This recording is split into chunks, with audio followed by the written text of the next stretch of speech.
오늘은 빌립보서 3장 1절 말씀을 나누겠습니다. 먼저 이 끝 1절에 보면 끝으로라는 표현이 나옵니다. 이 빌립보서는 총 4장인데 그중 이제 겨우 반을 왔습니다. 그런데 갑자기 끝으로라는 표현하고 있으니 마치 편지 말미에 온 것으로 느껴지죠.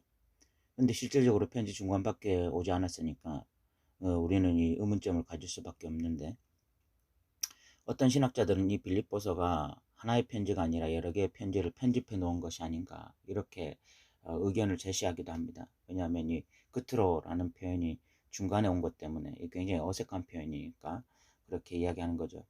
그런데 4장 8절에 보면 또 끝으로라는 표현이 나옵니다. 그렇다면 사도 바울이 이 끝으로라는 표현을 어떤 의미로 사용했을까? 큰 주제가 달라질 때마다 끝으로라는 표현을 쓰지 않았을까라고 조심스럽게 한번 추측해 볼 수 있을 것 같습니다. 3장 1절에서 사도 바울은 빌립보 성도들에게 또다시 기뻐하라 라는 권면을 합니다. 그리고 그 권면을 할 수밖에 없는 이유를 말하는데, 그 이유는 사도 바울에게는 이 같은 말을 해도 수고롭지 않고 빌립보 성도들에게는 이것이 가장 안전한 일이기 때문이다 라고 말을 하고 있습니다. 3장 1절을 제가 읽어보겠습니다. 끝으로 나의 형제들아, 주 안에서 기뻐하라. 너희에게 같은 말을 쓰는 것이 내게는 수고로움이었고 너희에게는 안전하니라. 이 잔소리쟁이들의 가장 큰 특징이 같은 말을 반복하는 거잖아요. 계속 끊임없이 같은 말을 반복해. 그래서 사람들 너무 힘들게 하는데, 그런데 이 평범한 사람들은 이 같은 말을 자주 반복하는 것이 그렇게 쉬운 일이 아니고요. 특별히 이 말이 아니라 편지라는 글 형식 속에서 이 같은 말을 계속 반복한다는 것은 정말 어려운 일입니다. 분명히 수고로운 일이죠. 그런데 사도 바울은 이것이 수고롭지 않다라고 말을 합니다. 그 이유가 이 말을 하는 것이 빌립보 성도들에게 대단히 중요한 문제이기 때문에, 특별히 이 신앙생활이 대단히 중요한 문제이기 때문에 같은 말을 하는 것이 수고롭지 않다라고 이야기하고 있는 것입니다. 우리의 신앙생활은요, 보이는 것과 보이지 않는 세계로 나뉘어져 있죠. 이 보이는 것은 이 평범한 일상을 살다가 주일이 되면 뭐 교회 가서 예배하고 뭐 섬기고 이 정도의 이 보이는 모습이 있습니다. 그런데 이 보이지 않는 세계 속에서는 놀라운 일이 벌어지고 있습니다. 그것은 바로 영적 전쟁입니다. 이 사탄이 하는 모든 사역은 성도들과 아주 밀접한 관련이 있습니다. 사탄은 깨어있는 성도들을 넘어뜨려 이 폐잔병으로 살게 만드는 것이 그들의 주 사역입니다. 그렇기 때문에 사탄이 이 24시간 성도들을 관찰하고 성도들의 삶을 보면서 넘어뜨리려고 힘쓰는 것입니다. 그러다 보니 성도들은 원하든 원하지 않든 이 영적 전쟁을 할 수밖에 없습니다. 사탄의 공격이 있기 때문에 그런 거죠. 제가 과거에 기도라는 책을 읽었는데, 그 책 내용에 보면 이 사탄의 우두머리가 이 교회마다 사탄을 파송해서 교회가 교회답지 못하게 하게 만들도록 그렇게 사탄을 파송했습니다.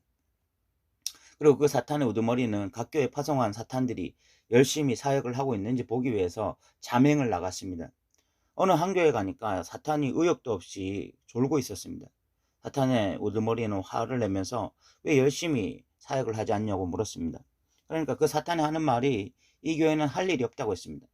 가만히 있어도 알아서 분열하고 알아서 낙심하고 알아서 폐잔병으로 살고 있기 때문에 할 일이 없다는 것입니다.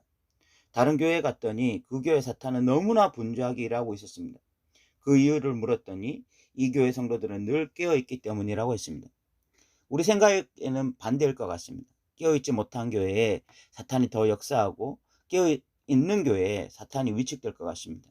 그런데 실질적으로 사탄은 깨어있는 교회를 넘어뜨리고자 늘 힘씁니다. 왜냐하면 깨어있는 교회를 다시 깨어있지 못하는 교회로 만드는 것이 사탄의 주 사명이기 때문에 그렇습니다. 빌립보 교회 성도들은요, 복음을 들은 첫날부터 지금까지 복음에 참여하고 있는 것입니다. 그러니까 이 빌립보 교회 성도들은 구경꾼들이 아니라 신실한 하나님의 용사들입니다. 빌립보 교회는 건강한 교회인 거죠. 그러다 보니 이 사탄은 이 교회에서 열심히 사역을 할 수밖에 없습니다. 이 교회를 폐잔병으로 만들어 의욕 없는 신앙생활을 하는 공동체로 만드는 데 온 힘을 기울일 수밖에 없어요. 그런데 이런 빌립보 교회를 넘어뜨릴 수 있는 하나의 가장 큰 무기가 무엇인가 하면 기쁨을 뺏어버리는 것입니다. 이 성도들이 가지는 근원적인 기쁨, 근본적인 기쁨, 예를 들어 뭐 구원의 감격이라든지 하나님과의 관계에서 오는 기쁨이라든지, 말씀의 진리를 깨닫게 되면서 오는 기쁨이라든지, 이 기도의 세계에서 경험하는 기쁨, 이런 기쁨들을 뺏어버리면 성도들은 근본적인 힘을 잃어버리게 됩니다.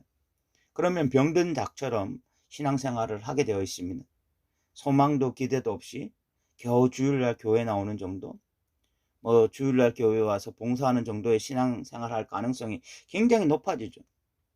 그러면서 주일날 봉사조차도 아주 굉장히 무거운 짐이 되어서 언제 내가 이거 내려놓을까 그 생각만 하면서 신앙생활 하는 것입니다. 이렇게 만들면 사탄은 최고의 사역을 잘한 것이죠. 그 교회를 잘 사역한 것입니다. 원래 이 성도들의 특징이 살아있는 물고기처럼 생동감 있게 움직여야 되거든요. 살아있는 교회를 가보면 그래요. 예배 전부터 성도들이 표정이나 이런 행동하는 것이 막 살아있는 물고기 같아요. 굉장히 생동감이 있습니다. 그런데 이렇게 좀 영적으로 죽어있는 교회를 가보면 예배 시간 전이 굉장히 좀 암울합니다. 우울해요. 예배 시간 완전히 죽어있죠. 이렇게 기쁨을 뺏어버리면 병든 닭이 되고 신앙은 의문만 남게 돼요. 사도 바울은 이것을 너무나 잘 알고 있었습니다. 그래서 다시 기쁨에 대해서 말하는 것이 수고롭지 않고 기뻐하라고 권면하는 것입니다. 저는 사도 바울의 이 권면을 여러분들에게 똑같이 하고 싶습니다. 주 안에서 기뻐하라. 여기 하나의 중요한 키가 있습니다. 키워드. 이것은 바로 기뻐하라는 것의 근원인 주 안에서입니다. 우리가 인생을 살다 보면요, 기뻐하지 못할 이유들이 너무나 많잖아요. 저는 요즘 청년들을 보면 정말 힘들 것 같습니다. 이 취업하기가 얼마나 어렵습니까? 청년 때 제대로 한번 즐기지 못하고 하루 종일 도서관에서 공부만 하는데도 취업한다는 보장도 없습니다. 얼마나 마음이 힘들고 어렵겠어요. 육아로 지친 어머니들을 봐도 마찬가지죠. 말도 제대로 통하지 않는 나이와 하루 종일 집안에서 갇혀 씨름을 할 때 이 정서적으로 너무나 메말라지고 또 육체적인 에너지도 점점 소진하면서 너무 힘들 것 같습니다. 요즘 저처럼 작은 교회를 하는 목사님들도 참으로 어려울 것 같습니다. 특별히 경제적인 부분에서 여러 가지 어려움들 겪을 수 있습니다. 이 목회자가 경제적인 부분에서 굉장히 어려울 때 심적인 부담이 있습니다. 우리 생각에 목회자가 경제적인 부분 띄워놓고 오직 주의 나라를 위해서 다름질해야 되지 않느냐 이렇게 말할지 모르지만은 정말 당장 내일 살아야 되는데 돈이 없으면 목회자라도 이렇게 쫄리는 마음은 어쩔 수가 없죠. 그런데 이런 모든 상황에서 주 안에서 기뻐하라는 사도 바울의 권면이 의미가 있을 수 있을까요? 오히려 화가 나지 않을까요? 나의 상황도 모르면서 함부로 권면을 한다고 말을 할 수 있지 않을까요? 그런데 여기 사도 바울이 하나의 전제를 달았죠. 그냥 기뻐하라가 아니라 주 안에서 기뻐하라는 것입니다. 결국 이 기쁨의 출처, 근원에 대해서 사도 바울이 핵심을 말했는데 그것은 바로 주 안에서입니다. 사도 바울은요, 빌립보 감옥에 갇힌 적이 있었습니다. 귀신 들린 여종의 귀신을 쫓아내 주었다가 신라와 함께 감옥에 갇히게 되었는데 그때 사도 바울은 이 신라와 함께 심하게 매를 많이 맞은 상태였어요. 매를 많이 맞은 상태, 그 육체적으로 굉장히 고통스러운 상태에서 감옥에 갇혔는데 또 거기다가 쇠사슬에 묶여있는 그런 상태였거든요. 그럼 그런 상태에서 사람이 뭘 할 수 있을까요? 굉장히 육체적으로 고통하고 쇠사슬에 매여 있고 또 환경은 감옥 아니고 이런 상태면 보통 낙심하고 절망하기 쉽잖아요.